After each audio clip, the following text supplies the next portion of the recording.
Welcome to the Having It All podcast, the show about what it takes to live an abundant, loving life. My name is Matthew Bivens, and each week I'm helping you get out of your head so that you can truly have it all. Let's do it.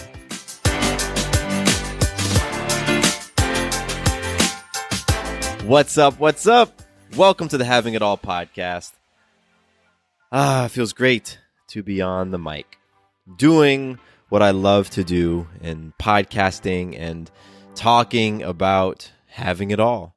And I'm very grateful that you're here hanging out with me on this beautiful day.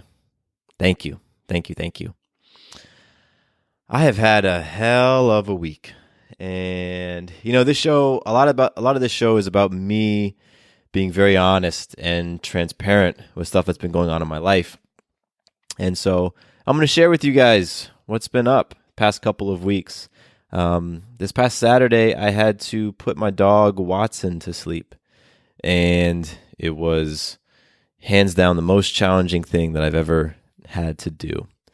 And the past 3 weeks really have been very, very tough because he got sick 3 weeks ago and just went downhill pretty quickly to the point where I really had few options left, and his quality of life was beginning to deteriorate. So I made the incredibly hard decision to say goodbye to him. At least in this physical realm, say goodbye to him. And, this segues into my magic, because in being in the place that I have been in the past, definitely since Saturday, but really the past few weeks, I have received so much love from you all, which is incredible.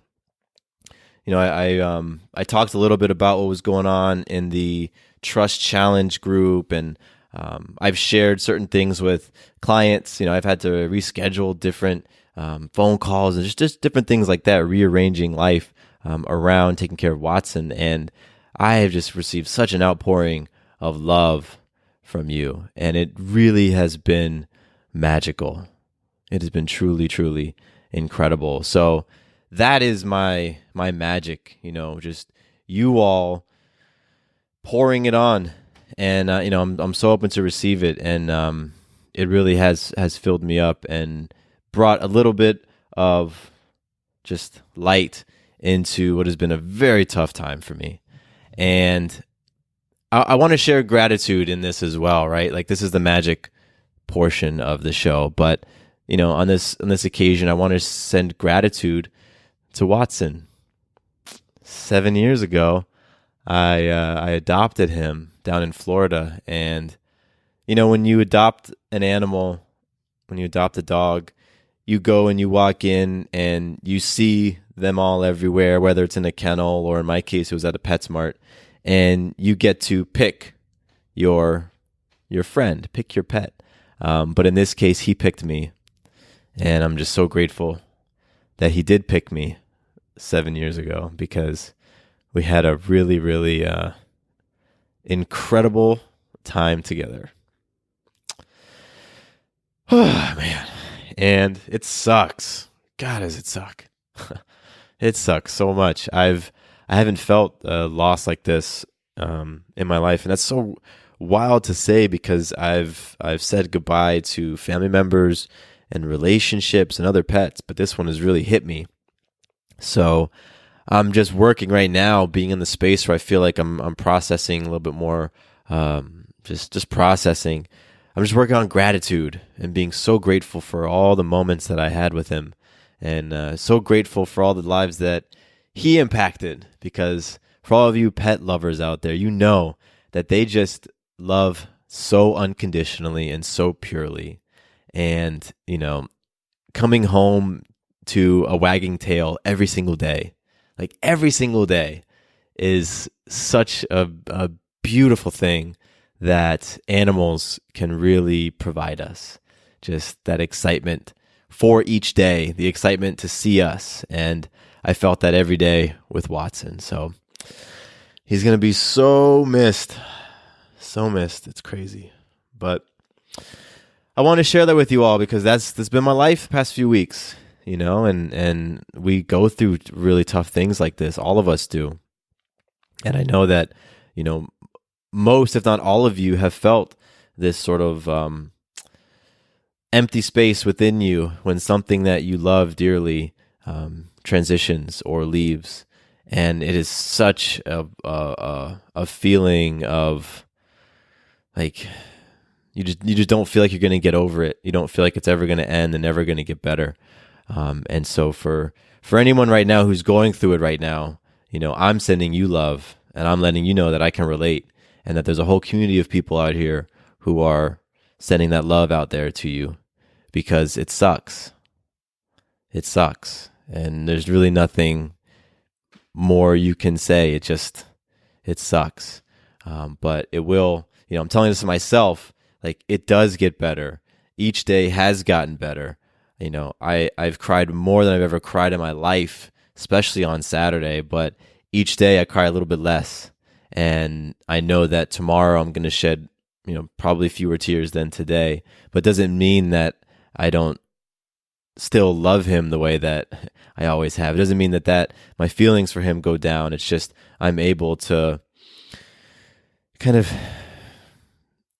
have a greater acceptance, maybe, and maybe moving more into that space of gratitude, and I can smile on the moments. And so if you're feeling it as well, I'm there with you. It's going to get better. Let's just keep flowing. Let's just keep being as awesome as we can. So that's my magic / gratitude for today. And now I want to pour some love out onto you listeners. Particularly, I want to give a huge shout out today in the listener love segment to Dominic. Dominic, you shot me an email, man, probably like a week ago, right in the midst of all the stuff. So I haven't actually gotten back to you yet, but your email was awesome. I really appreciate your email. One of the big reasons, man, I love hearing from male listeners. Like, I know you all are out there, and I know that the things that I talk about resonate with you, but there's something about, maybe it's like guy code, maybe it's just how we are socialized as men, that it's just not a quote-unquote normal thing for a guy to reach out and connect with another dude in a sincere way. We just don't really do that, or at least it's not comfortable to do that. But Dominic, man, I appreciate you. I appreciate you being real. I appreciate you being a real, emotionally aware, and multifaceted man yourself. I love it. And I truly look forward to connecting with you more. So if you want to be like Dominic and shoot me an email and get into a conversation with me outside of this podcast, because a podcast is a one-way thing, and I love getting into two-way communications with you.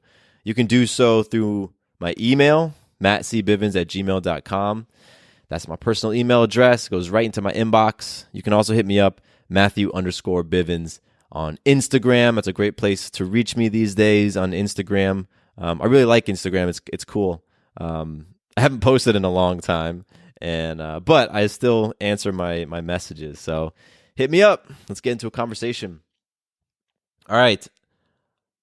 Got to make a quick announcement about the Trust Challenge, because we're on week 3. This is week 3 of the Trust Challenge. Right now, myself and all of you who are participating, we're making deposits into our mental accounts, our mental trust accounts. So we're doing things that stretch our minds, that require us to think critically, that require us to problem solve, that require us to think about things in a different way. Or some of us are just doing things to give our minds a break and relax. But this week is all about mental, and it is so freaking cool to watch you all posting in the Facebook group, the Having It All Trust Challenge crew Facebook group. It's so great seeing the interaction going on, people posing questions, people giving each other feedback, and just showing up. Like, there's some of you who are posting every day. That's incredible. So incredible. So it is not too late to join us in the Trust Challenge. I'm keeping this thing open for the full 5 weeks. We're on week number 3 right now. We've got social coming up and spiritual deposits coming up. We've already done physical and emotional. So if you want to join us in this really, really incredible experience of making a commitment to show up for ourselves each and every day for 5 weeks, so that we can really learn how to trust ourselves, then please come join us. You can learn more and sign up at matthewbivens.com/trust. It's 100% free, and I guarantee you're going to get something awesome when you sign up and fully dive in. Cool. Let's get into today's episode, because today I'm talking about something that hasn't come very easy for me in life, and that's apologizing. This episode is inspired by one of you, a listener who reached out to me on Instagram to get my feedback on a scenario. And after I shared my feedback, I was like, you know what? There are a lot of folks who would benefit from this, because if you all are anything like me, then you've experienced times in your life where apologizing for something, coming clean about something has been very challenging. And you might feel conflicted about what to do. Like, I could apologize, I could just let it go, maybe I need to clear the air, maybe I should do nothing. And being in that place of conflict is tough. It's tough. So that's what I want to talk about today. And what I'm going to do is paraphrase this listener's message to me and really just get the gist across. Then I'm going to share my feedback on it. All right. So here is the paraphrased message. It goes, when you know you've hurt someone, even if it wasn't intentional, how do you know when to come clean and clear the air, or just let it go? Even if this person did not treat you well, and even if you yourself were in a deep place of hurting when you actually hurt them, like, how do you know when to come clean? And how does this connect with the trust challenge? My heart and my mind are in conflict. So again, I really dig this scenario and this question. Man, apologizing for me has been tough. I have for a long time, just my ego would really get in my way, and I never really wanted to take that full responsibility for things. I know as a kid, my parents would make me apologize. I would often do things to my sisters. I would fight them. I would take things from them. I would tease them. And I was made to apologize. Say you're sorry, Matthew. You need to apologize. You can't do X, Y, Z until you apologize. So perhaps somewhere within me, I internalized that if somebody was looking for an apology, then I wasn't going to give it. And actually, this was really interesting. About 2 years ago, I was in a conversation with my mom, and I don't remember exactly what we were talking about, but in the conversation, my mom said, I know you don't believe in apologizing, so I'm not going to suggest that you apologize because I know you don't believe in it. And I was totally thrown by that. I was like, what made you think that I don't believe in apologizing?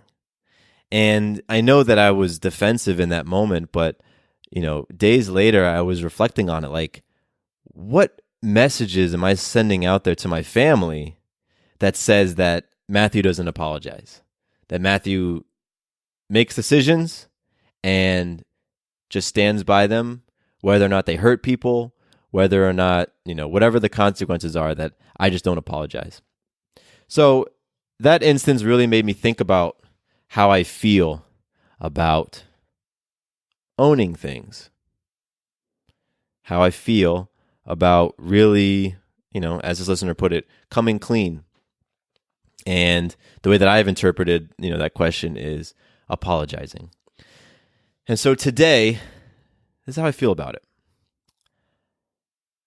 If I truly step out of line with my character, if I step out of integrity, and I do something or I say something that does not align with how I want to be showing up in my life, and that thing that I do or the thing that I say hurts another person, that's when I apologize. And typically what happens is there's a reflection period for me, because I can get caught up in emotions and I can do things and I can say things. And if I don't take a second to ask myself, why did I do that? Why did I say that? Where did that come from? Was I trying to bring that person down? Was I trying to hurt them? If I don't take that time, then a lot of times the realization that I've stepped out of integrity and I've done something out of my character never happens. I never have that realization, therefore I don't apologize. So when I'm presented with an opportunity, let's say somebody tells me, Matthew, you hurt me. What I do now is I think back to what went what went down and how I behaved, and I ask myself, is this something that I would want to repeat? Is this something that I would, be open to tell somebody, yeah, I did that? Is this something that I feel is in alignment with my character, with my integrity, with my mission statement? Is this in alignment with who I say I'm being with my mission statement? If the answer is yes, then okay, I can be cool with that. And I can simply look at that as, listen, the person did not like what I said or what I did, but it's in alignment with who I want to be and who I am. So in those cases, an apology may not be necessary. And if I were to give an apology in those situations, it might not be coming from a place of sincerity. I'm giving it for them. But if I do my little evaluation and I see, wow, what I said or what I did really is not in alignment with who I want to be and how I want to show up in life, that's when I own it. That's when I own it. I take responsibility for it. And I say, listen, I apologize. I'm sorry I did that. I see how what I did or what I said could, create that feeling within you, could make you feel that way. I'm sorry about that. That wasn't my intention. And so that honestly is how I decide whether or not something is I need to apologize for. Now, with the original question, do I come clean? That's an interesting way to phrase it, right? It's like, how do you know when to come clean? Coming clean for me feels more like taking responsibility. And I have no problem taking responsibility for my actions. If I said something or if I did something, I will take responsibility for it because I said it and I did it. And I know the principle that every action has a consequence. That's a principle that I use to govern my life. That's something that I really work on internalizing and embodying. And so when I'm aligning with that principle, every action has a consequence, then okay, if I say something that offends, or if I do something that offends, I need to own it. I need to simply own it. First and foremost, own it. Yeah, okay, I did that. I'll quote unquote come clean, right? The second half of that is looking and saying, is this something that warrants an apology? And that's where I go back and I say, okay, is the thing that I said, is the thing that I did, is that in alignment with who I want to be? Is that the person that I want to be? Is that how I want to show up? No? Okay. Let's apologize for it. Yes, it is in alignment? Okay. Then I'm going to be firm in what I said or what I did. And that's a great opportunity for me to release how the other person takes it. Because sometimes, let's say, like today, for example, Sarah and I were having a conversation around business, and I gave some pretty blunt feedback, some pretty blunt suggestions. I really wasn't in a space to be positive reinforcement. I wasn't in a space to give positive reinforcement. I just boom, said it. That's not necessarily a situation that I'm going to apologize for, because I'm very clear on what I said, and I'll totally take responsibility for that. What I will do in that situation is hear Sarah when she says, hey, listen, maybe a different approach will help get the message across. I can say, oh, okay, I got you. Okay, I see how my approach made it harder for you to digest the information. I may not apologize for my approach, because my approach was just blunt and direct, and just looking at it like, I'm not the most effective. Because, here's the thing with apologies that I feel. There are some of us who will apologize for everything. There are some of us who are quick to say I'm sorry all the time, who will say I'm sorry for other people's actions and behaviors. And that's a tough place to be, because when you're constantly apologizing for people, when you're constantly apologizing even for yourself, for somebody not liking what you said, for somebody, not appreciating whatever, you're constantly taking on that responsibility. And most of the time there's some part in you that is piling on the guilt, piling on the shame, piling on the self-criticism. And you feel like everyone else's emotions are your responsibility. They're your problem. And you feel like if that person isn't happy, it's because of something you must have done, something you must have said. Therefore, you need to apologize for it. That's why I use some sort of criteria to decide when I'm going to apologize. Because when I apologize, it is sincere, it is heartfelt, it is honest. And of course, there's little things here and there. I might bump into Sarah. Oh, I'm sorry about that. Right? That's not what I'm talking about. That's not what I'm talking about. So I tend to use these little quick check-ins with myself when I'm presented with a situation where a person may not like who I'm being, may not like what I said, may not like what I did. And it really does help me by having these things. All right, is this who I want to be? Is this how I want to show up? Is this what I'm saying in my mission statement? And I can just think through those things real quick. It only takes a couple seconds. A lot of times it's simply a feeling. Like I can feel it when I'm stepping out of line. I can feel it when I'm not in alignment with my character, or when I'm stepping out of integrity. Like you just feel it. And that goes to the other part of this question. The listener said, my heart and mind are in conflict. For me, when I'm up in my mind and I'm trying to rationalize not apologizing, not owning up to something, and I'm doing all the mental stuff, that's when I know that I probably did something that I need to apologize for. If I'm having to think about it all the time, if I'm finding myself like spinning all these different webs, well, they did this and I was in a place of hurt and it was just that's when I know I'm like, okay. I obviously came at this person from an emotional space. I obviously lashed out in some way. I obviously was trying to chop their legs out from under them so that they could feel small, so I could feel big. When I'm going through that those mental gymnastics, that's when I know that, I probably stepped out of line. And that's when I'll apologize. Because when you know that you were being true to yourself, and when you were speaking something from the heart or doing something from the heart, and that it was like, hey, listen, this is the type of thing that people may not like, but I'm still going to do it because this is in alignment with who I am and who I want to be. You feel it in your heart. You don't have to do the mental gymnastics. You feel it. And it's like, all right, you may not like this, and that's okay. And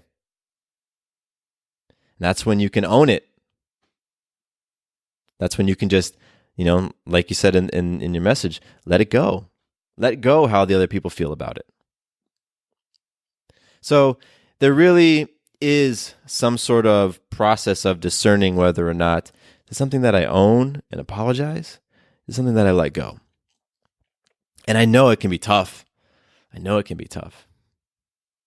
But create some little checks in your mind, that you can check off these boxes. If it checks off these boxes, then boom, it's something that I'm simply going to fully embrace and acknowledge that people may not like it. Or if it doesn't meet the criteria, oh man, okay, I stepped out of integrity. Let me come clean. Let me apologize for this so that we can keep it moving on. I had a boss, a friend of mine. His name's Fred, and Fred instilled in our company culture that whenever somebody broke an agreement, we could not move forward in the relationship until it was cleaned up. And that was the phrase that he used, cleaned up. We got to clean this up. So for an example, if I said that I was going to be at a meeting by 2 o'clock and I showed up at 2:05, well, guess what? I broke an agreement. I stepped out of my integrity. I went against that person who I say I'm going to be by I'm a man of my word and I keep my agreements. And so Fred wouldn't allow us to continue with the meeting until I cleaned it up. There was something in the air that needed to be addressed and it needed to be cleaned up. And so for our company, we were all about, health and fitness, along with creating wealth. And so we typically did some sort of fitness thing to clean it up. We would do push-ups, or we would do a squat hold, or we would do something, jumping jacks, so that we could clean it up, own what we did, and then let it go, and then move on. And so it's pretty interesting that this message, the way that you worded this message, it's how do you know when to come clean, clear the air, or just let it go? What Fred was doing when we were cleaning things up, we were doing all of those things. We were coming clean. Hey, listen, it's 2:05. I said I'd be here by 2. My bad. We were clearing the air. All right, let's just put it out there into the air and let's clean it up. Let me do my push-ups so that we can all let it go. And what was amazing is that when the person cleaned it up, everything was it was done. We didn't have to worry about it anymore. We didn't have to, nobody had to feel any type of way. There was no grudges. There was no ill will because the person owned it. They acknowledged it. They experienced some sort of consequence. It's not fun to do, a 5-minute squat hold when you're in your business clothes right before a meeting. So you're probably not going to do it again, right? So we cleared the air and we could just let things go. And that to me was a really powerful practice that, I try to use even today. When I break some sort of agreement, when I step out of line with my character or integrity, I want to clean it up. And so sometimes I might even ask that person, hey, what can I do to make this up? Right? Like I acknowledge, I own it. I stepped out of line. I broke our agreement. I would love to clear the air. Can we figure out a way to do that so that both of us feel like, hey, you don't have to hold on to anything. I can really own this, take responsibility, and let's clear the air. And that's another way to approach things. Not everybody's going to want to go down that path. And depending on the severity of the hurt, that may not really be an option. You know what I mean? But in certain situations, cleaning it up and having some really specific clean it up criteria, some cleanup options, it truly helps. It really does. Because it allows you to not get caught up in the emotions behind something. I don't have to feel frustrated if somebody is late to a meeting. They're going to clean it up and we can keep it rolling. So this whole conversation about apologizing, about coming clean, about owning our actions, it is so intricately linked to not just the trust challenge, but also this concept of having it all. Part of having it all is taking full ownership over our lives. Fully owning that. It's really, really embracing, not even embracing. It is truly aligning with the principle that every action has a consequence. Because when you do that, it gives you the sense of personal responsibility. And so when I take responsibility over my life, I understand that I'm creating all the things within my life, or I'm creating how I respond to them. So then when I look at a situation where, I do something and it hurts somebody, I take full ownership over that. Wow, okay, yeah, I did that. I hurt that person. Let's examine that hurt, right? Are they hurt because I said something that came from a place of truth and they just didn't like what I had to say? Are they hurt because I performed an action that was totally in alignment with me and they didn't like that? They felt some sort of loss. They felt some sort of attachment. They felt some sort of whatever, and that's where the hurt came from? Or when I own it, when I fully own what I did, am I saying, man, I really just lashed out. I was in a deep place of hurt myself, which is what you wrote in your message, deep place of hurt, and you ended up hurting another person. Because in that second scenario, that's when, me personally, I'd be like, wow, yeah, I apologize for that. And you can explain if you want, but really when you're apologizing and coming clean, it's more important to put yourself in that other person's shoes and empathize. Man, I get how what I said or what I did really hurt you. And reiterating why they might feel the way that they feel. Because that's what it is about having an abundant, loving life. You're taking full responsibility over everything. You're not saying that there is a victim and there's a villain. You're taking full ownership. You aren't sitting in this place, well, you know what? I was in a deep place of hurt. I was hurt because of XYZ, because of some scenario or some person, because of some circumstance. I was in a place of hurt, and that's why I did this. Nah, that's not taking full responsibility. That's you placing how you were being in the hands of something external. Well, if that thing didn't happen, then I wouldn't have been in this place, and then I wouldn't have hurt you. As opposed to saying, yeah, I hurt you. If you're interested in learning some of the reasons why, I'm happy to share, but let me just say that, yes, I hurt you. I get that what I did was hurtful to you, and I apologize. Right? Like, that's how you come from a powerful place of just fully owning it and accepting it. So, again, I love this question. I love this scenario because I haven't always been known as a person who freely apologizes. My mom told me that, right? And I know even today that apologizing for things is tough.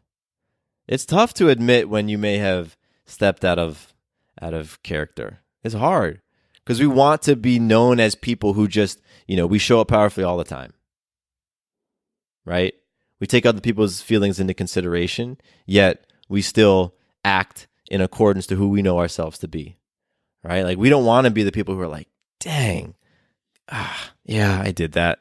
And I was emotional, I was frustrated, I just wanted to lash out. Like, that's not who I want to be. So it's tough when I do that for me to just really look at it and say, wow, okay, I did that. But you know what? That's maturity. Being able to own your decisions. To be able to own your actions.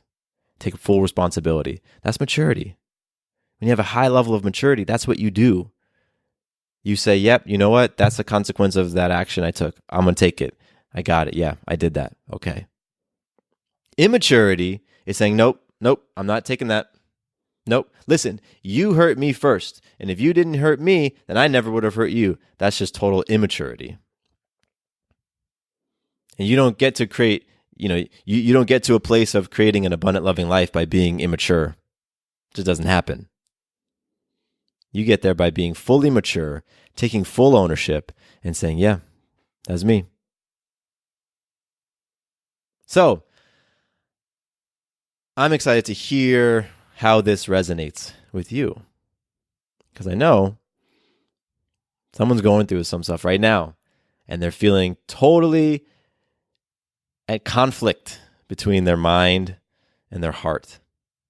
Their mind is telling them one thing, their heart's pulling them another direction. You don't know whether to apologize, whether to just let it go. You don't know what's going on. And so I'm just interested in hearing how this episode impacts how you feel about that scenario. And I'm interested in hearing where you feel you've been coming from a place of immaturity and now you want to move to a place of maturity.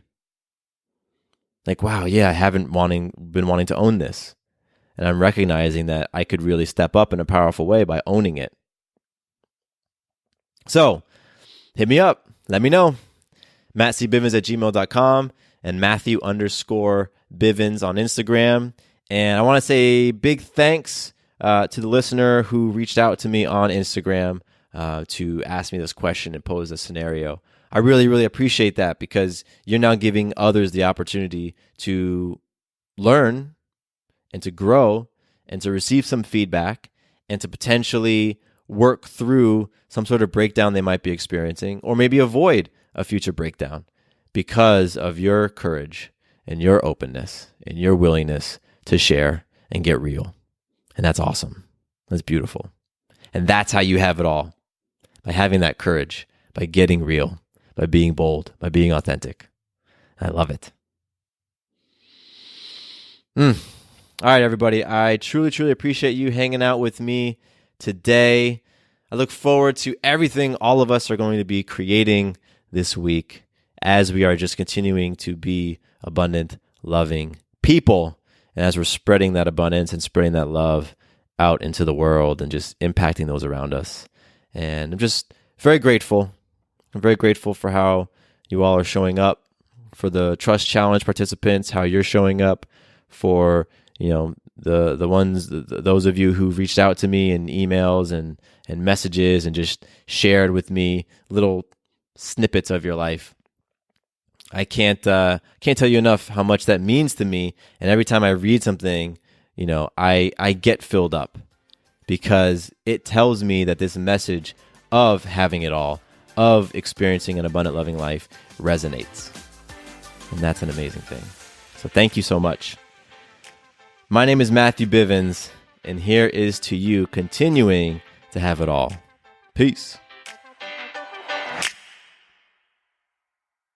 Quick note about the Having It All podcast. I am not a doctor nor a licensed therapist. I'm a guy with a story and a passion for conscious conversation. My thoughts, opinions, and beliefs are my own. So please consult with your doctor or healthcare provider regarding any questions or issues you have related to your personal, physical, or mental health.